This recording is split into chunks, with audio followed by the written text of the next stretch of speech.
Okay, folks, here's the setup.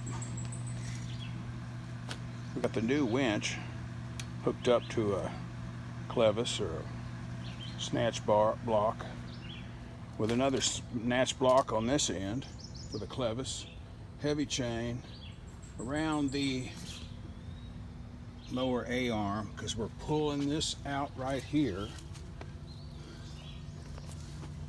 And as you can see, when we got this rig, this tire right here, this tire was touching this metal. We needed to get that 4 inches between there, and we're right at 4 inches now that we have it on the other side. Along with how we've had to do this, we've had to cut the frame to get it to expand. Then we'll weld a plate back on that.